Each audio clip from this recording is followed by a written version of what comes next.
Olá, galera do 8º ano, tudo bem? Espero que todos estejam tranquilos e que em breve a gente possa retornar para a sala de aula. Eu estou gravando uma aula hoje aqui sobre o assunto vozes verbais, ok? Que está relacionado à intenção do falante. Quando nós falamos em vozes verbais, elas se classificam na língua portuguesa em 3 tipos. Na aula de hoje nós vamos aprender 2 tipos, que é a voz ativa e a voz passiva. Nós temos também a voz reflexiva, só que esse conteúdo vocês estudarão mais adiante, ok? É um conteúdo bem simples, gostoso de aprender, então tenho certeza que vocês não terão muitas dúvidas. Então, olha só, a primeira voz verbal que nós temos é a voz ativa. O que seria a voz ativa? A voz ativa é quando o sujeito pratica a ação verbal, certo? Então, por exemplo, quando eu digo assim, ó, João comprou uma casa. Reparem que eu tenho um sujeito aqui que praticou uma ação. João foi quem comprou a casa. Então, nós falamos que esse sujeito aqui é um sujeito ativo, certo? Porque ele desempenha ação nesta frase. A seguir, nós temos aqui o verbo, que é o verbo que está indicando essa ação. E esse verbo aqui, só para a gente relembrar, pessoal, ele é um verbo transitivo direto. Esse conceito vocês estudaram ano passado, mas o que seria o verbo transitivo direto?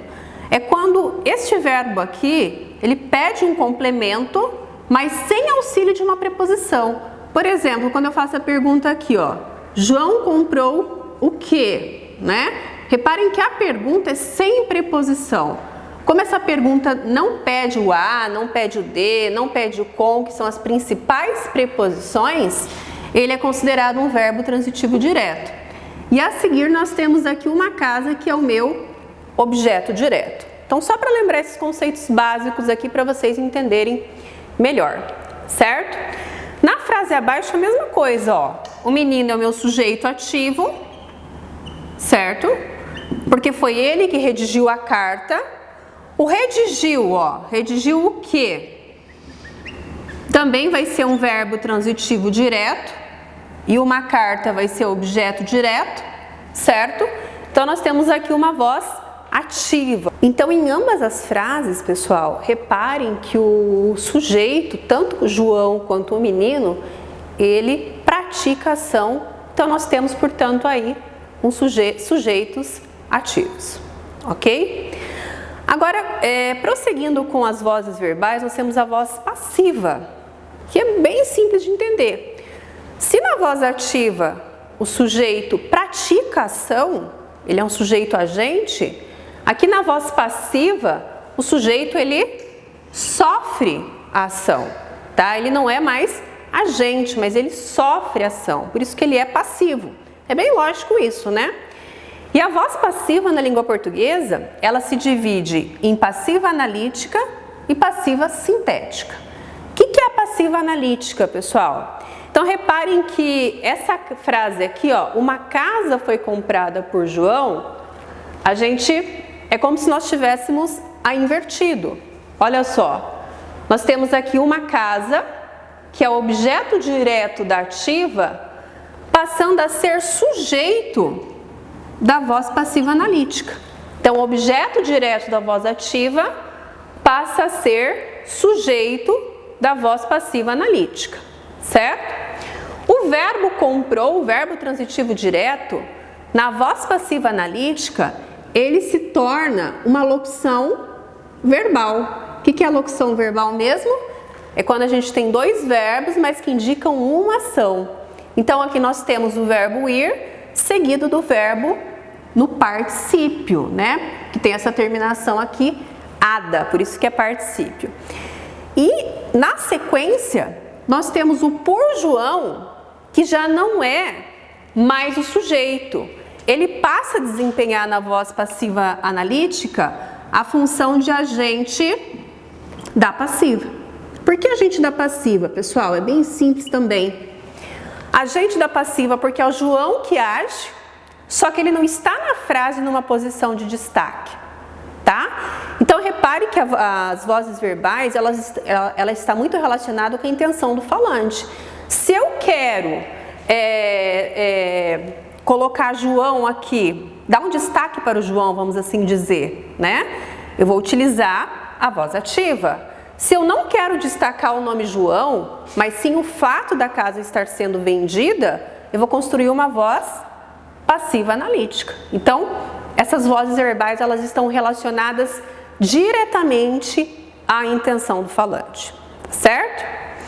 E por último, desculpa, só voltando um pouquinho aqui, nós temos mais um exemplo aqui, né? O texto foi redigido pelo aluno, então o texto aqui é o nosso sujeito passivo, certo? Aqui também passivo. O foi redigido, mais uma vez aqui a locução verbal. Locução verbal. E pelo aluno, o agente da passiva. É o mesmo esquema, tá, pessoal? Uma coisa que eu quero chamar a atenção para vocês é o seguinte: quando a gente faz essa transposição aqui de voz ativa para passiva, ó, João comprou uma casa foi comprada por João, a gente tem que prestar atenção no tempo verbal, tá certo? Por exemplo, aqui está no passado. Então aqui, quando eu faço a transposição, a locução verbal ela tem que continuar no passado, eu não posso colocar o verbo no presente ou no futuro. Só uma dica, porque isso cai em provas, tá? De vestibulares, de concursos, e às vezes o pessoal cai justamente nessa pegadinha aí do verbo, do tempo verbal, certo? Para finalizar, vamos falar da voz passiva sintética. Sintética, lembra síntese, resumo, não é isso? E vocês vão perceber o seguinte, que na voz passiva sintética vai ter a presença desse C, que nós chamamos de partícula apassivadora. Tá? Partícula apassivadora. E aí, na hora da prova, vocês não confundirem a analítica com a sintética, é só lembrar o seguinte, ó. Sintética, ó. Tem o C, certo, pessoal? Que às vezes na hora da prova a gente acaba trocando, né? Então, sintética, lembrando aqui do C, nós temos a presença da partícula passivadora. Gente, nessa voz passiva sintética, repare o seguinte, que nós temos a seguinte frase: comprou-se uma casa, certo? Aqui não nos interessa quem que comprou a casa, certo? Uma casa aqui passa a ser o sujeito do verbo comprar. Se eu perguntar assim, ó, o que se comprou? A resposta que nós vamos ter é uma casa. Então, uma casa passa a ser o sujeito. O João, aqui ele saiu da história, porque não interessa, né, que foi o João que comprou a casa. Se vocês pararem para pensar, quando a gente vê esses anúncios pela cidade, vende-se apartamento, compra-se casa, aluga-se imóvel, não está dizendo lá que o João está alugando imóvel, ou que a Maria está vendendo apartamento, porque isso não é importante nesse momento. O importante aqui, a ação importante, né, é o fato da venda da casa ou de que alguém redigiu uma carta, como no exemplo abaixo, tá certo?